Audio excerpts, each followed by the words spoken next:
खबर बिहार देख रहे हैं आप। नमस्कार, आपके साथ हूं मैं मीनाक्षी और आइए बुलेटिन की शुरुआत करते हैं। बिहार में पंचायत चुनाव शिक्षकों की बहाली पर भारी पड़ता दिख रहा है। दरअसल पंचायत चुनाव से ठीक पहले छठे चरण की शिक्षक नियोजन प्रक्रिया शुरू हुई थी, जो पंचायत चुनाव के कारण रोक दी गई है। 22 अक्टूबर को शिक्षा विभाग ने अधिसूचना जारी कर इसकी जानकारी दी। बताते चलें कि इससे पहले शिक्षा विभाग ने पंचायत चुनाव का असर शिक्षक नियोजन पर नहीं पड़ने का आश्वासन भी दिया था, लेकिन सवाल अब ये उठता है कि आखिर 1,20,000 पदों पर योग्य अभ्यर्थी कब तक बहाल होंगे, क्योंकि युवाओं के हाथ में सिर्फ मेरिट लिस्ट है, नौकरी के नाम पर नियुक्ति पत्र नहीं है। दिसंबर में पंचायत चुनाव खत्म होंगे, उसके बाद शिक्षक नियोजन कब खत्म होगा और शिक्षकों की बहाली हो पाएगी या नहीं, इस पर भी संशय लगातार बरकरार है। तो शिक्षा विभाग ने अधिसूचना जारी करके इस बात की जानकारी दी थी। 22 अक्टूबर को शिक्षा विभाग की ओर से एक नोटिफिकेशन जारी किया गया था, जिसमें बताया गया था कि पंचायत चुनाव के कारण ये प्रक्रिया बाधित हो रही है, जिसे अब चुनाव के बाद पूरा किया जाएगा। दर दर की ठोकरों खाने के पश्चात हम 38,000 अभ्यर्थी को अभी तक ना तो नियुक्ति पत्र मिला है, न विद्यालय आवंटन हुआ है। काउंसलिंग हुए विगत 2-3 महीने हो गए, जिनका काउंसलिंग नहीं हुआ उनका काउंसलिंग नहीं हुआ है। तो हम शिक्षा मंत्री से यही चाहेंगे कि हमारी नियुक्ति की प्रक्रिया को जल्द पूर्ण किया जाए। 2.5 साल से लगभग 2.5 साल से ज़्यादा हो गया है और अभी तक ये प्रक्रिया पूरी नहीं की गई है। हमेशा ये आता है, डिमांड तो आता ही है कि जैसे आप पूछ रहे हैं वैसे शिक्षक और बच्चे का अनुपात पूछा जाता है। हम लोग हमेशा लिख के देते हैं कि 4-5 शिक्षकों की मुझे मिनिमम आवश्यकता है, लेकिन फिर उसके बाद तो कुछ होता नहीं। सरकार के पास तो टोटल रिकॉर्ड है ही, वो तो सब देख रही है कहाँ पर कितने टीचर इंगेज हैं, कितने का पद स्थापित किया गया। ऐसी जानकारी मिलती है कि आप लोग हर महीने सरकार को भेजते हैं, हर महीना आप लोगों से मांगा जाता है, ये मांगा जाता है कि आप लोग भी भेजते हैं क्या? हाँ, भेजते हैं। बिहार में छठे दौर के शिक्षक नियोजन प्रक्रिया को शुरू हुए 2 साल से ज़्यादा का समय बीत चुका है। एक बार फिर से पंचायत चुनाव के कारण शिक्षक नियोजन को कुछ दिनों के लिए रोक दिया गया है। हालांकि ये वही शिक्षा विभाग है जिसने ये कहा था कि पंचायत चुनाव का शिक्षक नियोजन पर कोई असर नहीं पड़ेगा। कैमरा पर्सन दयानाथ ओझा के साथ प्रीतम कुमार, जी मीडिया, पटना। और चलिए सीधे चलते हैं, रितेश हमारे साथ, हमारे संवाददाता जुड़ गए हैं जानकारी के साथ। रितेश, तमाम आश्वासन के बावजूद भी पंचायत चुनाव का असर शिक्षकों के नियोजन पर पड़ा है और शिक्षक इसे लेकर नाराज भी हैं। बिल्कुल सही कहा मीनाक्षी आपने, क्योंकि जिस तरीके से आश्वासन दिया गया इन शिक्षकों को, लेकिन कोई भी आश्वासन आज तक पूरा नहीं हुआ है। पहले कहा गया कि पंचायत चुनाव का कोई असर इनके नियोजन पर नहीं पड़ेगा, वो जो आश्वासन दिया गया वो फुलफिल नहीं हुआ। इसके अलावा शिक्षा मंत्री ने ये कहा था कि दीपावली से पहले जो भी ये जो शिक्षक हैं इनकी सारी जो डिमांड्स हैं वो पूरी हो जाएगी। एक तरह से पर्क देने की बात कही, गिफ्ट देने की बात कही थी, लेकिन निकट भविष्य में जो शिक्षकों की नियोजन है या जो नियुक्ति है वो पूरी होती हुई दिखाई नहीं दे पा रही है। तो जाहिर सी बात है कि शिक्षा विभाग के आश्वासन पर, उनके दावों पर बड़ा सवाल उठ रहा है। और जितने भी शिक्षक हैं जो इस इंतजार में हैं कि कब उन्हें नियुक्ति पत्र मिले, फिर कब वो नौकरी शुरू करेंगे, अब कहीं ना कहीं वो अपने आप को ठगा हुआ महसूस कर रहे हैं, कहीं ना कहीं हताशा और निराशा में है। तो कुछ जो शिक्षक हैं जो बनने की प्रक्रिया में हैं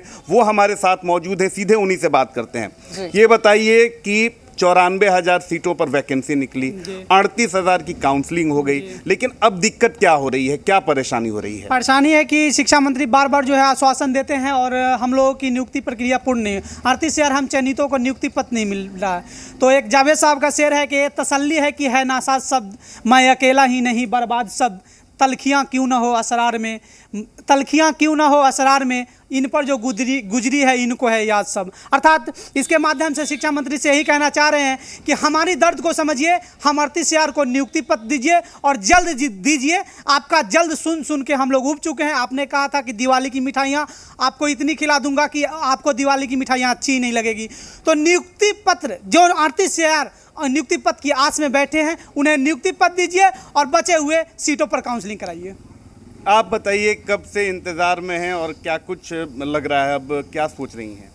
सबसे पहले तो मैं आपके चैनल को 94,000 शिक्षक अभ्यर्थी के तरफ से बहुत बहुत धन्यवाद, क्योंकि आपने काफ़ी लंबे समय से, चाहे शिक्षा विभाग हो या माननीय मुख्यमंत्री जी का आवास हो, हर जगह हम लोगों के लिए आप लोग भी दौड़ रहे हैं।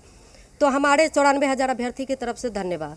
सब ये काफ़ी लंबे समय से ये प्रक्रिया चल रही है सर। समझिए कि ये 5वां साल बीतने जा रहा है, लेकिन अभी तक इसी आस में लोग बैठे हुए हैं कि कब हमें नियुक्ति पत्र मिले और हम विद्यालय में जाकर अपना योगदान दें। लेकिन हमें ऐसा नहीं है कि हम इस सरकार के विरोधी हैं। हमारे जो एनडीए की सरकार है उसमें हमें बहुत आस्था है, बहुत भरोसा था, और अभी भी ऐसा नहीं है कि पूर्ण आस्था खत्म हो गई है। लेकिन इनका जो भरोसा था, इनका काफ़ी सारा भरोसा कहीं ना कहीं टूट रहा है। आपका क्या नाम है? आप आगे आ जाइए। क्या नाम है और कितने साल से इंतज़ार में हैं आप? सर मेरा नाम बिंदु कुमारी है, और सर ये बहाली 2017 से लटकी पड़ी हुई है। जैसे कि आप सबने जानते हैं कि पहला काउंसलिंग जून में हुआ, जुलाई में, और उसके बाद अगस्त में। ठीक है, दो महीने बीत गए। मान लीजिए जुलाई में पहली काउंसलिंग हुई, चयन लोग हुए, उसके बाद अगस्त में हुआ। इतने दिनों का समय मिला, चाहे तो नियुक्ति पत्र दे सकते थे, लेकिन अभी तक ये नियुक्ति पत्र देंगे प्रोसेस में है, लेकिन ये प्रोसेस ख़त्म ही नहीं हो रहा है। अगर मैं शिक्षा मंत्री की बात करती हूँ तो मैं खुद पर्सनली 2-3 साथियों के साथ मैं मिलने गई थी उनके आवास पे, तो शिक्षा मंत्री जी ने कहा था कि इस पंचायत चुनाव का असर इस बहाली पे नहीं पड़ा, लेकिन असर पड़ गया। बिल्कुल। आप बताइए रितेश, सौरभ जी, प्रोसेस, क्या है ये और प्रोसेस का ही क्या सारा डिमांड खेल आप है। लोग? चुनाव से पहले तमाम दावे होते हैं, लेकिन बाद में सारा जो जोल है वो प्रोसेस में आकर फंस जाता है। और यहाँ पर मैं कुछ शिक्षकों को सुन रही थी, वो बता रहे थे कि स्कूल की ओर से रिक्वायरमेंट कितनी है बताई जाती है, लेकिन इसके बावजूद नियुक्तियां नहीं हो पाती हैं। जी, और मीनाक्षी, सबसे हैरानी वाली बात यह है कि जितने भी ओरिजिनल डॉक्यूमेंट्स हैं, ये जो भी हमारे साथ जो शिक्षक मौजूद हैं, इनके ओरिजिनल डॉक्यूमेंट्स जमा कर लिए गए हैं, लिहाजा अब ये प्राइवेट जॉब में भी नहीं जा सकते हैं। इसके अलावा ट्यूशन देने पर भी पाबंदी है। तो कैसे इनका घर खर्च चल रहा है, कैसे इनका खर्च चल रहा है? हमने इनसे बात की, काफ़ी परेशानी में ये चल रहे हैं। ये बताइए कि पंचायत चुनाव चलिए दिसंबर में ख़त्म हो जाएंगे, तो क्या उसके बाद क्या लग रहा है कि नियुक्ति हो जाएगी कि क्या फिर उसके बाद भी अधर में ही लटकेगा? पंचायत चुनाव का प्रोसेस तो अब आया है। अगर सरकार चाहती तो अगस्त महीने के बाद लगभग सितंबर में जाकर पंचायत चुनाव की अधिसूचना जारी हुई, उतने टाइम में सरकार काउंसलिंग की पूरी प्रक्रिया पूर्ण कर लेती और चयनित अभ्यर्थियों को नियुक्ति पत्र भी दे देती। लेकिन सरकार का ये जो रवैया है, जबकि 3.25 लाख शिक्षकों के पद रिक्त हैं, शिक्षा मंत्री खुद बोलते हैं विधानसभा में कि 3.25 लाख शिक्षकों के पद रिक्त हैं, अब मात्र 94,000 बहाली कर रहे थे, उसमें भी मात्र 38,000 का सिलेक्शन हुआ।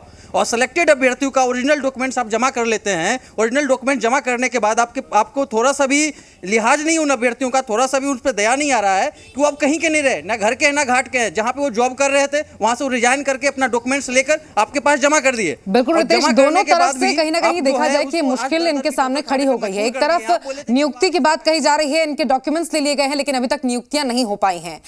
बहुत शुक्रिया रितेश आपका हमारे साथ जुड़ने के लिए। तमाम जानकारी